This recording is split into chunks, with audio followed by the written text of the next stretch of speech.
Welcome back for another book review. Today, we're talking about this one. This is A Confluence of Witches, a modern witches anthology compiled and edited by Casey Zabala. Was I supposed to say that name? Don't know. This is celebrating our lunar roots, decolonizing the craft, and re-enchanting our world.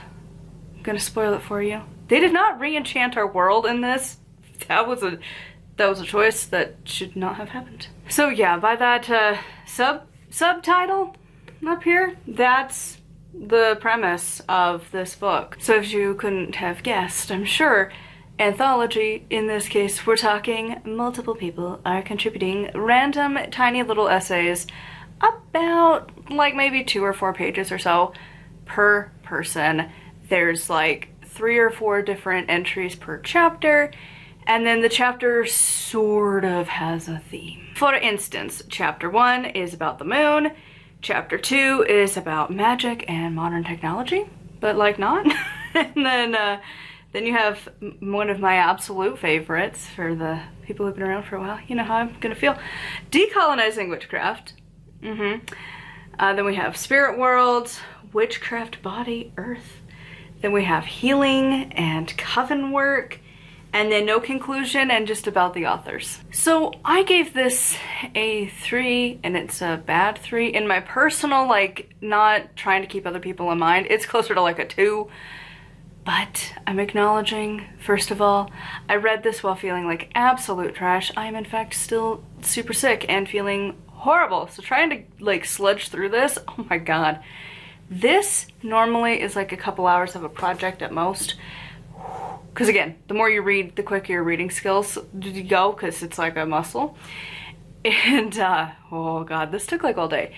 But granted, when you're trying not to throw up, it's hard to read a book, so it took a minute, and it wasn't even worth it. So my biggest thing, whenever you're gonna bring up these really intense, for lack of a better word, topics, like the constant guilting and shaming because you exist, you know, the guilt and shame that's included for like, oh my god, how dare you? You're a certain color, and therefore that you're terrible, and you need to just bow to everyone.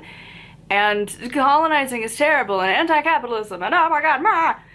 That is loud in this book. It's so loud. And my thing with, if you're gonna bring these up, at least give us actual actions to do something about it. But they never do. And that's the thing that's like, okay, if you're gonna bring up something, but you don't have anything to tell us to do to remedy this at all, there's no call to action, there's nothing, why are you bringing it up? Like, just stop. It's different if you're like, you know, like they mentioned the Romani people. So like, cool, yeah, sure, don't use the word, great, can do that. But then if you're gonna go off on these tangents about decolonizing and the anti-capitalism, but then you don't actually have anything for us to do about it. Again, with the jump cuts, because I forget I can't say words. So thank you to trying to learn how to change out bad words. But basically, the moral of the story is I don't have a lot of tolerance for when these books are like, I'm gonna cry because they're ripping out things of the forest floor, and I'm gonna go cry, but also I'm gonna take these antlers home and it's gonna go on my altar with all of these other animal bits. Sure, whatever. Granted, antlers aren't as bad because they get shed every year, but still. And like, I don't know, again, there's no action to it. There's nothing for you to do other than to read about her crying and like generational trauma, and it's just like a really depressing book. Like, there's no how to fix things, there's no anything. It's just the world sucks. Humans are terrible. Our ancestors, the epitome of terrible. And because you're related to them, you're also terrible. And that's the premise of this book. Again, there are people, very rarely, but once in a while I can find some that do have the not a fan of capitalism, not a fan of, you know, colonizing and such, that have actionable steps for you to do that feels like you're just setting the context for the action you should do. That's different. This doesn't have that. It just wants you to just have, like, it's the equivalent of scrolling on your phone, and it's just story after story after story, or post after post, or video after video, whatever, of bad news and just various things to try and trigger more of those emotions out of you. And that was the entire premise of this book, which is not fantastic. You could just hop on Facebook, hop on TikTok, like any of the sites, really. I do think the meta ones tend to be worse, but like, really, I mean, even Blue Sky, man. That's why I don't get on there terribly often, because like it's just and I know I haven't done the effort to like really train that system yet, but like I just don't want to again. I've done it with so many social medias over the years. I just don't even want to try anymore. Like we're getting lazy with it anymore. I like YouTube, I like Patreon, and that's it, because the rest are just but like we know that if you're going to news sites, if you're going on social media, you're going to get so much bad news all the time, and it's not good for your mental health. This book is that written down. Like, there's no like really uplifting stories in here. There's nothing that's like, oh my god, you got this. It's just really depressing the entire time, and this re-enchanting our world nonsense. No. Your lunar roots, not really. It's like, wow, the moon exists.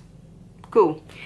And a lot of the just complaining and guilt tripping. It's just not my favorite, to say the least. And I know, because I'm starting to get those comments now, because apparently I'm getting like a teensy bit of traction.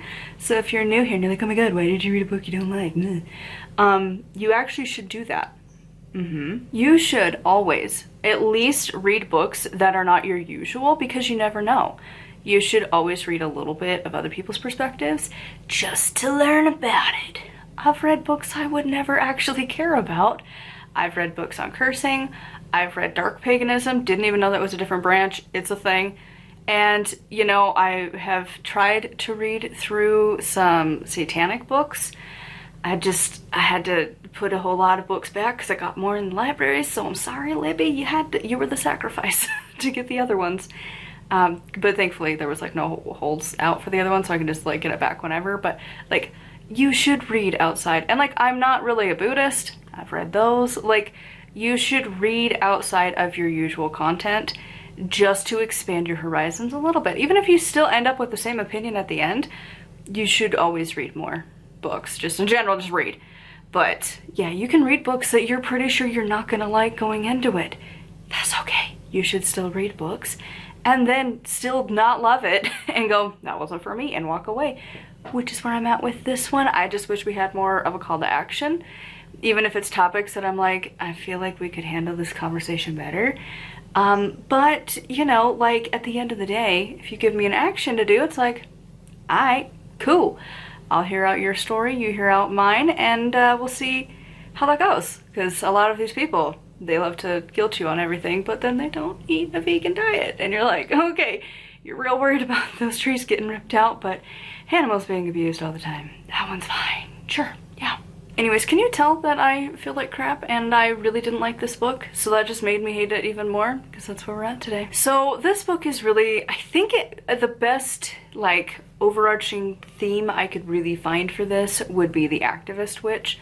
I feel like most of the time, if you're into activism, you'll like this sort of topic. These are things you're constantly thinking about all of the time. Decolonizing, anti-capitalism, sprinkle little tiny bit of feminism, but like not really, just a little bit, just enough to again have just the usual conversations, uterus and such. And that, you know, just that's the only group I could really think that would really enjoy this book. Otherwise, you know, I mean, I guess unless you like memoirs and stuff, but I don't know. Again, there was nothing to these stories. They're just kind of shouting at you and you're like, okay, I don't know what you want me to do with this. Like, there was no clear theme that they were getting towards. There was no, again, a call to action is what you would expect. Most of the time in witchcraft books, that's what they're going for, is some kind of a call to action. Here's the spells to do to learn about this topic. Or if they're going to bring up something, it's going to have something for you to try at home, kind of a thing. This didn't really have, like, it did have a couple spells and rituals, but not a whole lot. Just overall, just a depressing, yeah, that pretty accurately feels how I feel. It's a very depressing read, And I think we get enough of that anyways. So if you're in a place you want to have more depressing to read, go for it. Otherwise, you can skip it. So thank you for coming along for another book review. I would love to know your thoughts on this one in the comments down below. A huge thank you to my patrons. If you would like to support me and get access to exclusive content, usually I try and post 3 to 4 times a week. Sometimes I'm ahead of schedule and sometimes I'm sick, and we're just trying. We're just trying to get there. Sometimes I can be really ahead. I was for months, and then I failed miserably. I got caught up and I was like, crap. So here we are. Anyways, till next time, thank you so much for coming along, and blessed be.